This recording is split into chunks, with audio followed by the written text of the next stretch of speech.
Hello, thanks for joining me to learn 7 photo facts I wish everyone knew. I am Jennifer Wise. I'm a photo and digital memories preservation guide. I've been helping people with their photos and memories and stories since 2005. And then in 2021, I added preserving memories in video and film to my repertoire of resources.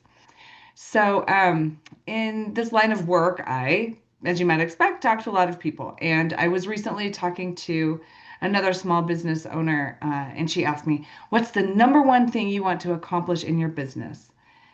Immediately, of course, I thought, "Oh, I want to help more people fireproof their photos and family videos. I want to help more people preserve the stories and memories that go with the photos by putting them in digital scrapbooks that they can print and that kind of thing." But then I thought, okay, that's so obvious. What's at the core of those things that I want to accomplish? And so this is what I told her. I said, I want to educate people. There are so many things that people just don't know about their photos and preserving them. Things I didn't even know until I dove deeper and, went broader in 2021 because these things matter so much. That's why I want to educate people. And so today I want to talk to you about 7 things I really wish everyone knew about photos and about preserving and sharing them, and why being educated on this topic really, really matters. So we're going to call this number one, but really these nuggets of knowledge that I've put together here are in no particular order. So we'll call it number one, but could go anywhere. But first, what I want everyone to know is that iCloud is not a backup. It's a direct sync, and there's a gigantic, very important difference. So, backup versus sync. A backup is what you see here on the left. A separate copy of your file is stored in a location other than your phone or tablet or computer, typically the cloud. Ideally, the copy is easily retrieved. A sync, on the other hand, is a file in one place, like your phone, is also accessible in another place, like iCloud. So, what that means is that if a file is deleted or lost from one location, it's actually deleted or lost from all locations. So, again, I just want everyone to know the difference between a backup and a sync. So, the real life application, the main takeaway here from this thing that I want everyone to know is, again, don't think that you can clean up your phone or iPad because, oh, everything's saved in the cloud and I'll just get it there later. That's actually not how a sync works. Again, those photos and videos in your phone or your iPad are linked directly to iCloud. And so, whatever you do to one, you do to the other. And this is really something that I want everyone to know. The second thing I really want to educate people about is that today's phones are actually a great place to take photos and videos. They're super high quality these days, um, but they're a terrible place to store them. So this is probably not a news flash, but your phone is not an heirloom. Okay, you've probably heard as many stories as I have of phones, being lost because they were left on a bus or, at some event. Um, and if you're like me, you know more than one person who has dropped their phone in a lake or a river. So that's just a really important thing to know is that your phone is not forever. There's no official data. I looked it up. There's no official data of worldwide mobile phone theft because there isn't, a single international agency that collects and, standardizes phone theft data globally. But in 2014, 116,000 phones were stolen in London alone. In 2023, around 1.4 million mobile phones were stolen across the United States. 1.4 million in one year. So, if your phone is the only place that your photos and videos are, then that's a problem. And just so you know that I'm not picking on Apple, I have an iPhone that I wouldn't trade for anything. But it is just a simple fact that Apple Photos is not transferable upon your death. I have known this for a while, but a friend recently told me that her brother died under some somewhat suspicious, mysterious circumstances, and she and her siblings wanted to access his phone to see if there were kind of any clues. And this is what she told me down that I've listed here, I've shown here at the bottom right. She told me Apple Photos is not transferable upon death, not with a death certificate, not with a court order. And this is actually right in Apple's terms of service. And so this again is something that I just wish everyone knew. So just a few points from Apple's terms of service. They say you agree that your account is non-transferable, non-transferable, and that any rights to your Apple ID or content within your account terminate upon your death. Upon receipt of a copy of a death certificate, your account may be terminated and all content within your account deleted. If Apple is unable to successfully charge your credit card or payment account for fees due, Apple reserves the right to revoke or restrict access to your stored content, delete your stored content, or terminate your account. Apple does not guarantee or warrant that any content you store or access through the service will not be subject to inadvertent damage. So they're not like guaranteeing anything, right? You can store your stuff there, but they don't promise that it's not going to have some inadvertent damage, corruption, loss, or removal in accordance with the terms of this agreement, and Apple shall not be responsible should such damage, corruption, loss, or removal occur. It is your responsibility to maintain appropriate alternative backup of your information and data. So, again, Apple actually tells us themselves that they're not a backup at all.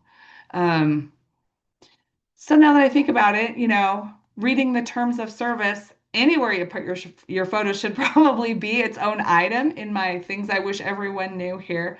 But here we are. So the real life application of this thing that I wish everybody knew is this. Photos and videos in Apple are not guaranteed. They may disappear without warning, and they definitely won't last longer than you do. Um, I hope that you'll pause, like really, I hope that you'll pause this recording and scan this QR code right here um, with your phone because this is the saddest but like most important article that I could share with you. It's the sad, true story of a person who permanently lost irreplaceable moments simply due to an automatic iOS update. That has nothing to do with any of those terms of service that we just looked at. The terms of service do say that, like, if you don't pay, then they can cancel your account and delete everything. So, like, let's say you're in a coma for a month and you don't pay, they reserve the right to just get rid of everything. But that doesn't even affect this. This was just a simple operating system update. So again, please scan this QR code so that you can learn a little bit more about photos in Apple. Which again, I'm not picking on Apple. I have an iPhone and I love it. But next up is just a little fun fact that's related to this. It's kind of like a subsection to these 7 things that I wish people knew about photos, but just so you know, if you have an iPhone and you don't want it to take hike files, actually, I don't even know if that's how you pronounce it, but it's .heic, since they are, compatible with anything else. You can actually change how your iPhone takes pictures if you just follow the directions here. And if you want to just like take a photo of the slide right here, or again, pause the video and do this, you can do that. Or if you take a photo of it, obviously you will have access to it once this little lesson is over. So okay, on to number 3 of my 7 things that I wish everyone knew. The third thing that I really want to educate people about is that Google Photos is not private or permanent. So I don't feel like Google Photos isn't private is very shocking, right? Like they're kind of open about it, and I think we can all tell that they data mine, which is extracting personal information to find patterns and then use that data for profit, including selling it. And that's why, when you Google blue shoes, then you open Facebook and you see all these ads for blue shoes. So again, I don't feel like this is shocking, but I I think that although most people know that Google data mines us, I think most of us, including me until recently, have never read their terms of service. So let's have a look. So these are Google's terms of service for Google Drive. Just an excerpt, right? Just a few things. They say we also collect the content you create, upload, or receive from others when using our services. And I was thinking, okay, how many times have I emailed pictures to somebody when using Gmail? This includes things like email you write and receive, and photos and videos you save. We use the information we collect to customize our services for you, including providing recommendations, personalized content, and customized search results. This license, in other words, if you're using Google Drive, allows Google to host, reproduce, distribute, communicate, and use your content and publish, publicly perform, or publicly display your content if you've made it visible to others. If you do not use Gmail, Google Drive, or Google Photos for 2 years, your content within the inactive products may be deleted. Okay. So yes, Google will delete your, everything if they want to. But I hope you didn't miss the part where Google actually retains rights to your photos when you put them on their platform. I really think that it's pretty astonishing that we pay Google for the privilege of being data mined and supplying them with information and photos that they can sell. That's mind-blowing to me. And again, something that I just want everyone to know. This is something that I have learned over the last few years, and it has made me rethink a lot of things. And then I actually, you'll see that I've got another QR code down there at the bottom for you to scan, the bottom right. I actually read an article several years ago on CBSNews.com about a family who discovered that their family photo had been used on a political ad without their knowledge. There was a flyer circulating their entire county, I think it was, with their family's photo and even a story that went with it that was like made up. The story was about, oh, Bob and Jill did, blah blah blah. Here's their family story, and it was not this family. They were just using their picture and just like making up, the story. So you can read the article yourself on cbsnews.com at that QR code if you just scan it in there. Now I'm not saying that their photos were on Google because the article doesn't say, but Google does say here in their terms of service that they have rights to reproduce, distribute, and publicly display your content. So if it wasn't Google, it could have been. So again, just something that I would like everyone to know. So the real life application of this is to just think twice when trusting photos and videos to Google platforms. Don't be tricked into thinking that just because you're paying for their service, they have your best interests in mind. Like I said before, I think we all kind of know that Google does this with our information, but I just think it's important to consider what that can actually look like in real life. All right, the fourth thing that I want to really educate people about is this. Your social media is not yours. Facebook and Instagram and other social media platforms are not permanent, nor are they always accessible. So if you are counting on your blog or Instagram always being there, stop, please. um, I feel like actually a tiny bit of an expert on this because I have some personal experience with it.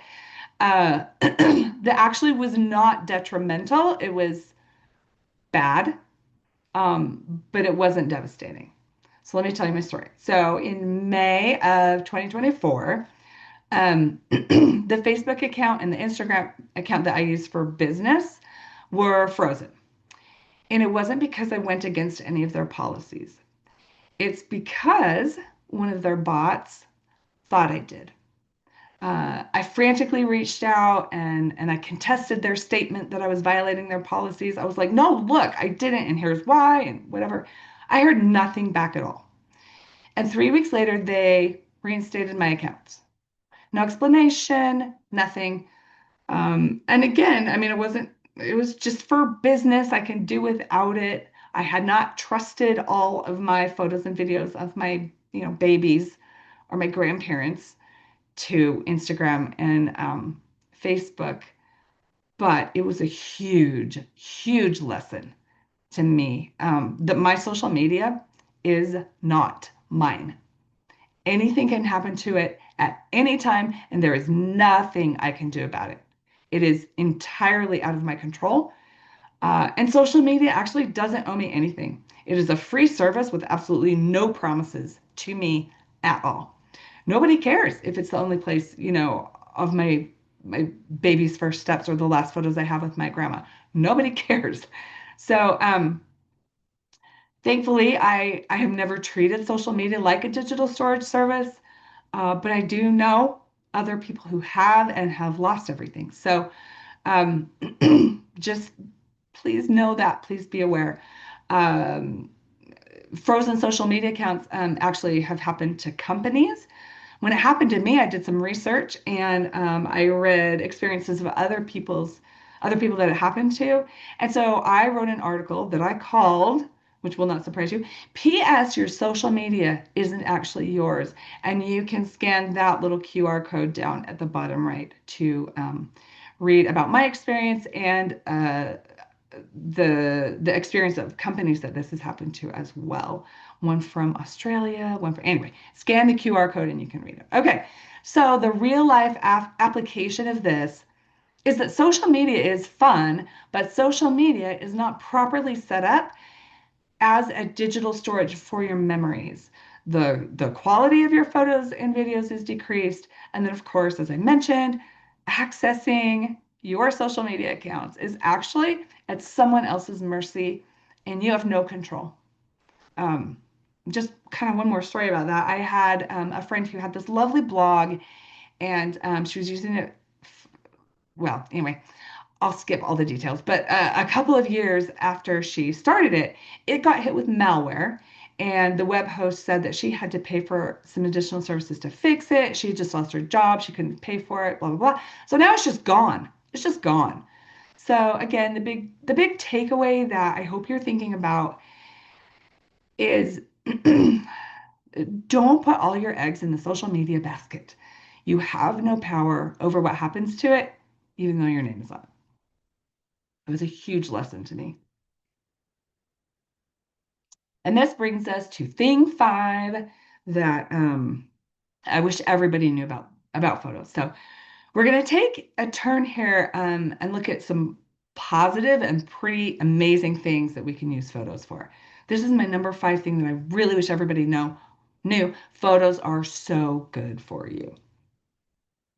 So this is actually another area that I've done a lot of like reading and research on in the more than 20 years that I've been a photo and digital memories preservation guide. I've written several articles going into each one of these bullet points in depth, but in a nutshell, here's what preserving photos can do for you. Decrease your stress, increase happiness and relaxation, create perspective. It's actually really good for I don't know if you want to call that your heart or your soul, or your mental and emotional state, but in creating perspective. It also gives us a sense of purpose and belonging.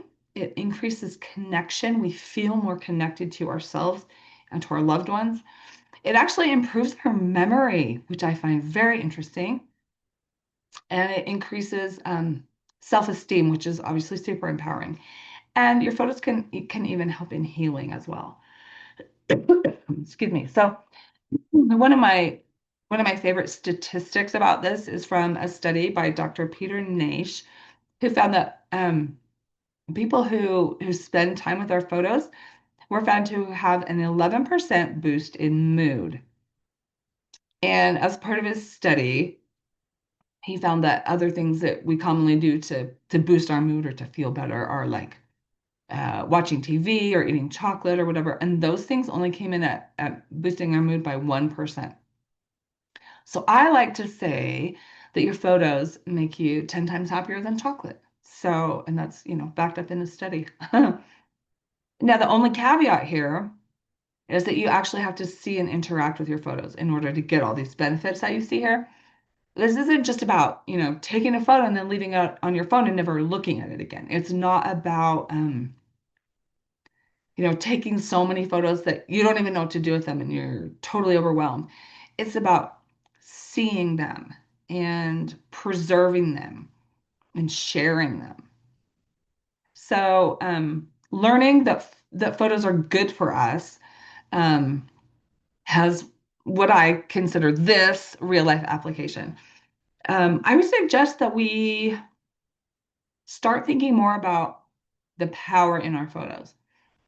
And then, and I'm not kidding here, take photos off your to-do list.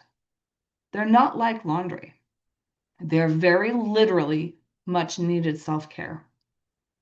So again, your photos are just so good for you when you preserve them, especially with some journaling included. Why did you take the photo? What was going on? What moment was this in your life? I personally think that in the 21st century, I mean, I'm sure this has always been true, but I feel like just really, especially right now in the 21st century, photos are a gift. We have them because we need to counteract all the craziness of our times. And so anyway, I just wish that everyone knew that photos are so good for you. The sixth thing that I wish everyone knew about photos is that saving, organizing, and sharing photos and videos is doable. It actually does not require any overwhelm. I really wish people knew this. I've talked to so many people over the years um, about their photos and now videos, and there's a common theme of overwhelm or not having time to do anything with their pictures. And so this really is an important thing that I want everyone to know. So first of all, don't think stress is a prerequisite. It is not. You don't have to be stressed and overwhelmed. And here's the thing, we are more successful when we operate from a place of strength, not of weakness or doubt or overwhelm. And I know it's easy to get overwhelmed. I have a lot of photos, but I just wish everyone knew that overwhelm is self-defeating. Um, so, while this is something that I want everyone to know, I also want to give a few tips here on how to avoid that overwhelm and really start so that people can really start believing um, that saving and organizing and sharing photos is doable. So I'm going to share a couple of extra things here. So first of all, if you want to, get all those photo benefits that I mentioned before from your photos, consistency is key. So if you're trying to organize them or if you're trying to put them, in a photo book or photo album or whatever, be consistent because of these three things. Number one, you'll remember where you left off. You'll still be in the groove. You'll spend less time, or hopefully zero time, trying to re-figure out where to start. Okay, wait, was I in 2019? Okay. Oh, no, no, I already did that, whatever. Like, if you just are consistent, like daily, really, um, you already know where you left off. You can just pick up really easily and you get more done in the time that you're using, which leads me to this next bullet point, which is that you'll be using your time more efficiently. And hello, who doesn't want that? And then when you have daily quick wins, oh, I got this whole month in, 2014 organized. Yay! You see success regularly. And then there's momentum. And then that momentum propels you forward. And honestly, like very honestly, this makes it fun to organize and upload or put photos in books. It makes it fun. You will look forward to it every day. I do 10 minutes a day in the morning and I look forward to it. It is awesome. It's a great sort of like peaceful uh all those benefits that I listed a few slides ago. It's great. It's so good for me. So I want you to think about where you can find 10 or 15 minutes a day, maybe after dinner, maybe over lunch, maybe first thing in the morning. What is just a little moment that you can have with your photos?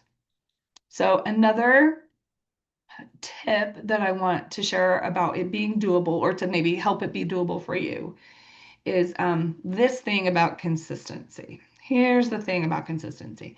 Spending 10 minutes a day or 15 or whatever with your photos makes a big difference because you're multiplying it by 365. Okay. It's not the 10 minutes by itself, it's the 10 minutes times 365. I know some people like setting aside an hour a week instead of 10 minutes a day, like maybe on a Sunday afternoon or Friday night or whatever. Um, this 10 minutes a day is advice that I've been kind of suggesting to people for a while now, but I never really had occasion to do it myself, to be honest with you, until about a year ago. And the reason for that is because I'm pretty addicted to photo organization and digital scrapbooking. So I will make time all the time to do it. But something came up about a year ago, and I decided, hey, it is time to take my own advice because I was a little, well, I'll tell you. This is my experience. So it took me a long time to get started on this project because I thought it was such a big project. I was scanning, you can see down here, I put a little image. I was scanning my kids' baby books. And I thought, oh, it's just going to be such a huge project. So dread kept me from starting. Hundreds of scans later, the project does not feel big. I used 10 minutes a day, most days of the week, and it was all done in a matter of months, like a month and a half. All of it. Even faster would have been to send them off to Forever Digitization for scanning. But the main thing that I'm thrilled about, I did the scanning myself, but the main thing that I'm thrilled about is having that digital backup of all my scrapbook pages. And they're now safe in my Forever Cloud storage with dates and descriptions, and so they're easily shareable and preserved for years to come. I had wanted to get them scanned in and backed up because they are the only copy. They exist only in my living room. And so something, fire or, even just like a water leak or something happens in that room, they're gone.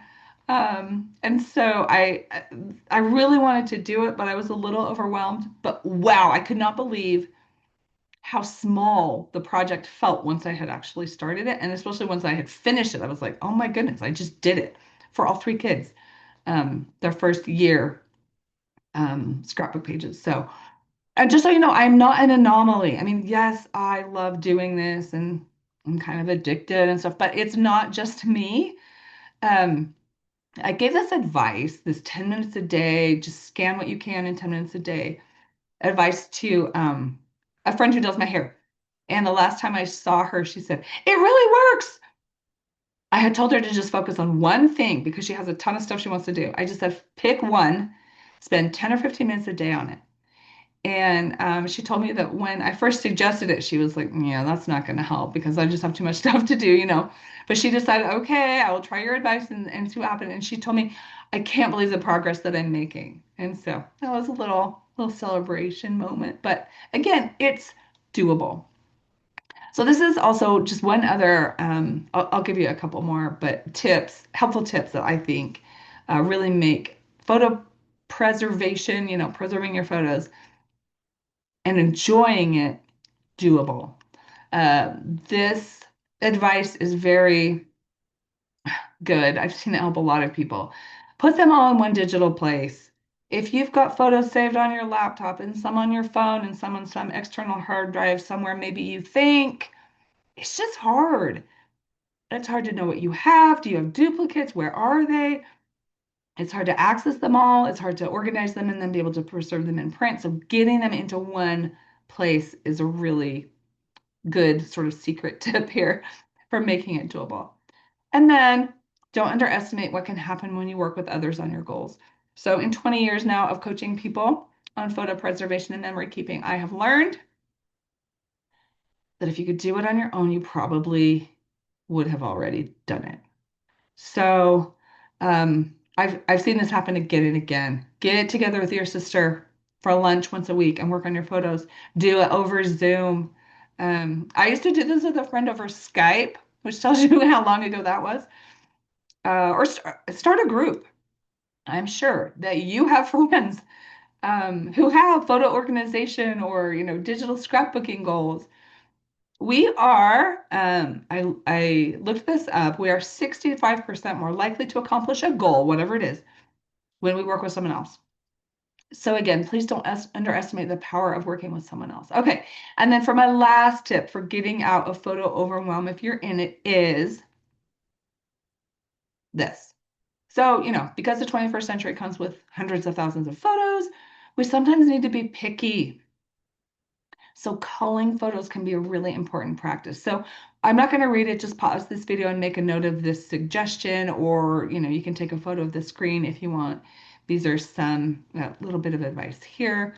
And then before I share the last of the 7 things that I wish everyone knew about photos, here's just a little more food for thought. I heard this recently about like goals in general, and I think it's especially applicable to photos.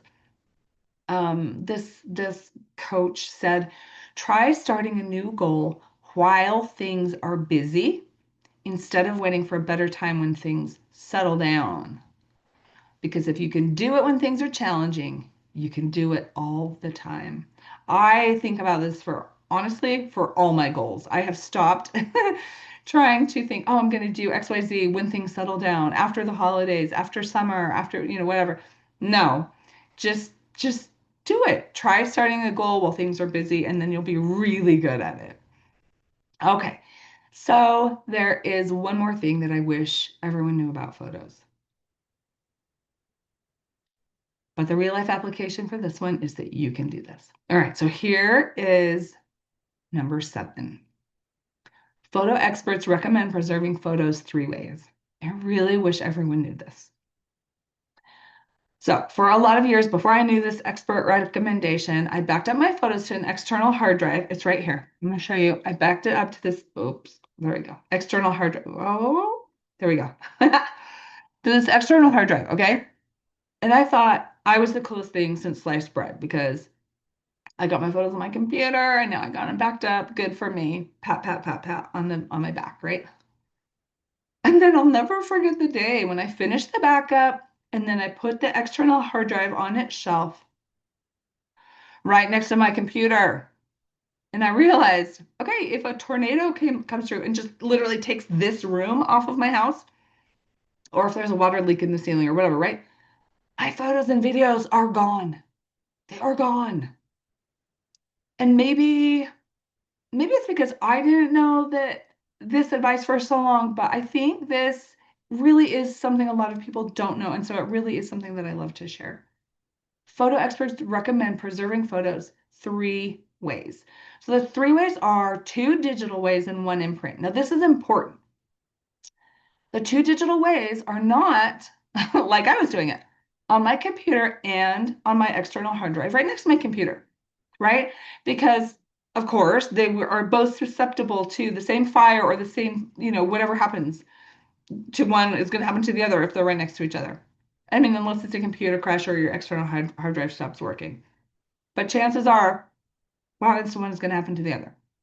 So what the photo experts really mean is 2 different digital ways. They call one on-site, meaning at your house, and one off-site, away from your house, meaning in the cloud. And I know there's such a focus on digital these days, but don't forget print.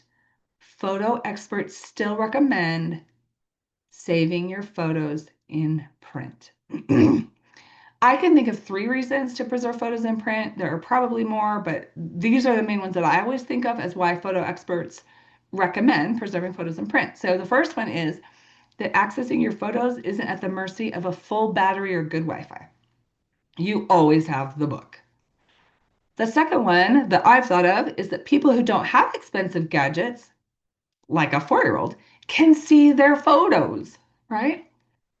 And there's just something about the tangible, tactile experience of sitting down and looking at your photos and pages. And then the last reason that I can think of to preserve photos in print is that photos in print make a meaningful, lasting gift. An email or text with some photos doesn't. So, and I don't necessarily mean like gift like a birthday, you're giving a book for a birthday present. I mean, maybe if you want to, sure. But just doing it like I do a yearbook of all of our year favorite photos from the year every year. And that's a gift. It's just a gift in general, not necessarily for a birthday. But so that's why print.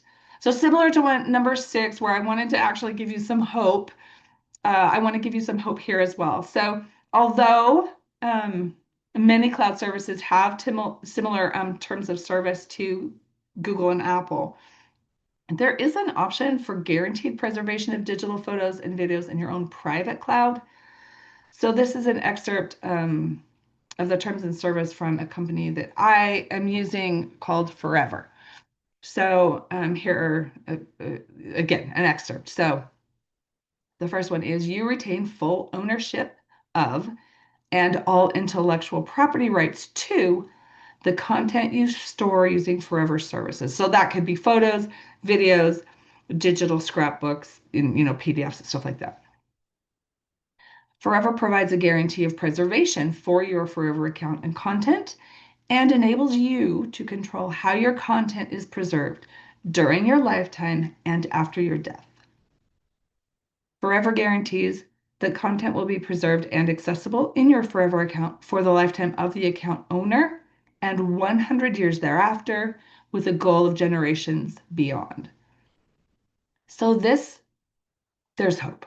That's what I mean. There's that we're not doomed to, things that don't guarantee these type of things. All right. So just to mention here, I want to mention, I want to focus on what guaranteed means.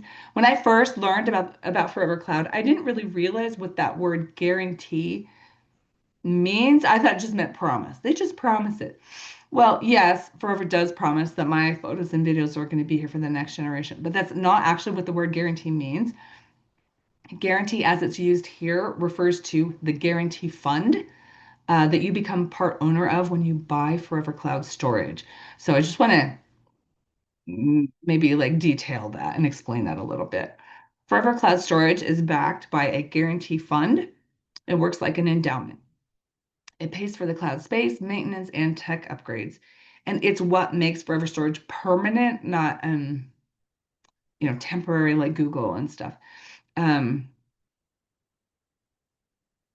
there are no surprise costs. It's legally bound and professionally managed. Forever Storage will outlive any CEO. You're not trusting a single person, you're trusting the institution. And the guarantee fund is something that like Harvard uses and MetLife, right? It's a way of making sure that a company is around for years and years and years and years. Okay, so just because this matters a lot to me, I assume that it matters a lot to other people. So I just want to mention this before I wrap up my 7 things. Um, like I said, it just matters to me how safe it is for me to store my photos and videos in the cloud. So if you are wondering too how safe Forever Storage actually is, I learned this year and love it. It's like it just means everything to me. Photo, video, audio, and PDF files are stored in multiple undisclosed locations across the United States, actually, maybe elsewhere as well. These backups are encrypted and secure. Some of the backups are accessible instantly, others are deeper for more permanent, less frequent retrieval. The backups are air gapped, making them inaccessible to hackers and malware. Forever Storage uses the same digital storage methods as the CIA and Family Search. In addition to your files being secure, your personal information is too. Forever doesn't sell or share it ever. So again, that matters to me. So in case that matters to you as well, which I'm assuming it would, there's the info that you need to know. So the real life application for this one is that preserving photos 3 ways is the safest. So again, just know that that's the safest way to do it, and know too that you have some great options for making that as easy as possible while still keeping your photos private and permanent and secure. So thank you for taking some time with me to learn these 7 photo facts I wish everyone knew. You can learn more with daily inspiration on my Facebook group, which is over there at the left, monthly articles on my blog, which is there in the middle, and instructive video tutorials on YouTube. If you wish everyone knew these 7 photo facts too, don't forget to like this video with a thumbs up and don't forget to share it. Thanks so much for joining me.